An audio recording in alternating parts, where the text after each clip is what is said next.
1강 피아노 악보와 친해지기. 네, 첫 번째 강의는 피아노 악보에 친숙해지는 것입니다. 피아노는 악보를 읽는 능력이 다른 악기보다 많이 요구됩니다. 이번 수업을 끝내고 나면 악보 읽는데 자신감이 생길 거예요. 피아노는 이렇게 생겼죠? 그런데 잘 보시면 피아노 중간에 5개의 검은 건반 밑에 흰 건반 7개로 구성된, 즉 12개의 건반의 모양이 반복되고 있어요. 오른쪽으로 3번, 왼쪽으로 3번입니다. 이 각각을 옥타브라고 부릅니다. 그리고 피아노에는 1옥타브에서 7옥타브까지 있다고 말하죠. 이 옥타브 하나를 가까이 볼게요. 흰 건반을 기준으로 보면 도레미파솔라시 이렇게 7개의 음정이 있습니다. 뒤로 갈수록 음정이 높아집니다. 이러한 음정을 그림으로 나타낼 때는 오선지라는 것을 씁니다. 선이 5개라는 것이죠. 음악이란 음정, 즉 음의 높이와 그 길이로 만들어진 것이잖아요. 그래서 여기에 음정을 표기합니다. 실제 음표는 이렇게 그립니다. 동그란 머리 부분은 음의 높이, 꼬리 모양은 길이를 의미합니다. 첫 번째 음인 도의 위치는 어딜까요? 여기로 정했습니다. 왜 여기로 정해졌을까 하는 것은 이 강의를 다 듣고 나면 그럴 수밖에 없겠구나 하는 것을 알게 됩니다. 조금 더 크게 보겠습니다. 도의 위치는 여기라고 했습니다. 이제 레미파솔 등의 더 높은 음은 악보에서 오선지의 면과 선을 걸쳐서 한 칸씩 위로 올라갑니다. 반대로 도시라솔로 내려갈 때는요, 이렇게 되겠죠? 아이고, 이것을 어떻게 구별하나요? 물론 이렇게 써줄 수는 있지만 너무 불편하죠?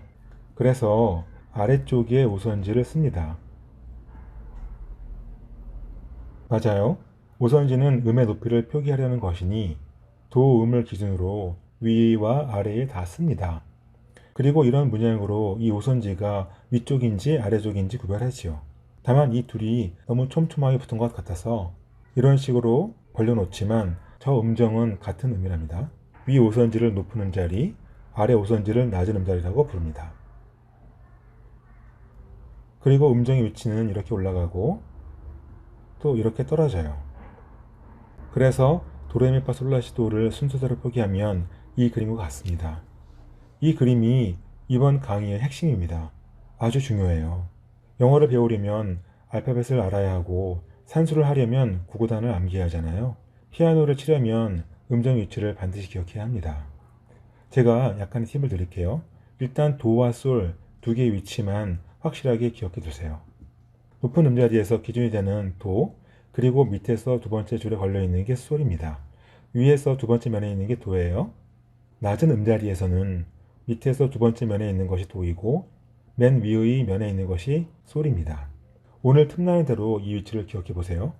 여기에 조금만 더 욕심을 내자면 높은 음자리 맨 꼭대기와 낮은 음자리 맨 아랫줄에 걸린 것도 솔입니다. 이것을 정리해서 다시 그리면 이 그림과 같아요. 어떤 줄이 어떤 음인지 이번 기회에 친해지도록 합시다.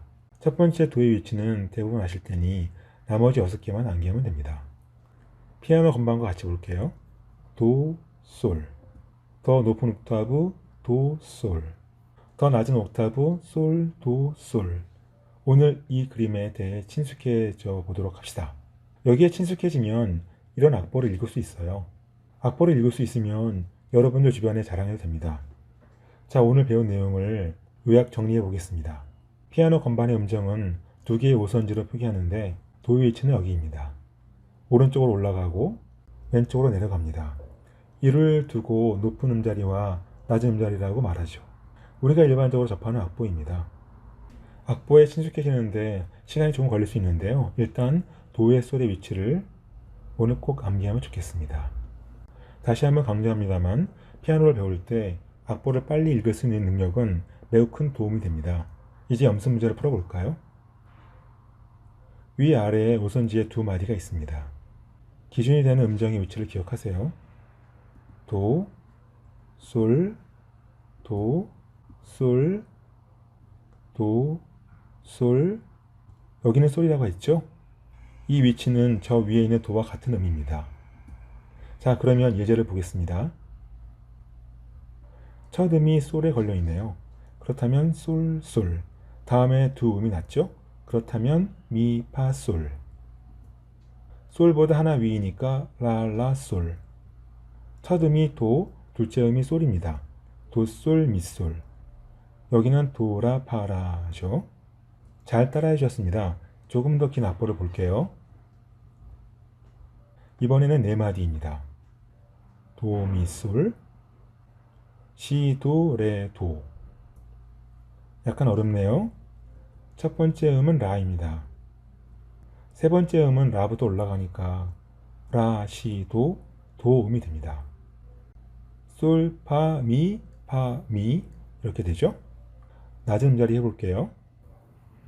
도, 솔, 미, 솔, 레, 솔, 파, 솔, 도, 라, 파, 라, 시, 솔, 레, 솔.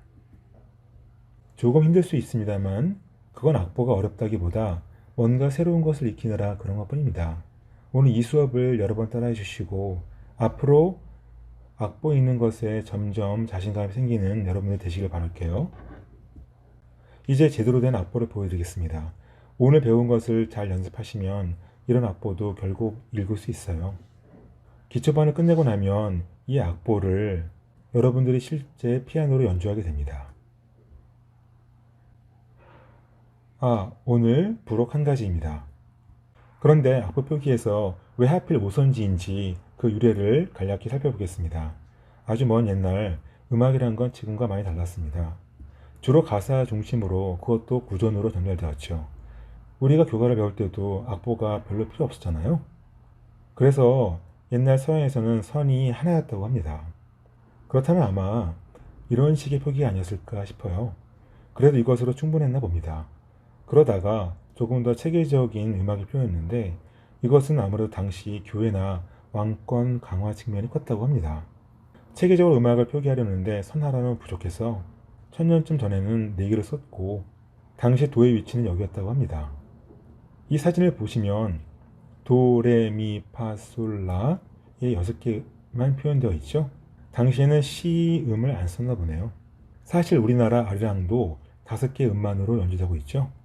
그러다가 13세기 이탈리아에서 5개의 선으로 된 표기법이 등장했고 16세기 들어서 널리 사용되었다고 합니다. 아마 르네상스 시대에 퍼져서 이후 17세기 바로크 시대에 유럽 음악이 꽃을 피우게 된 것과 비례를 같이 하는 것 같습니다.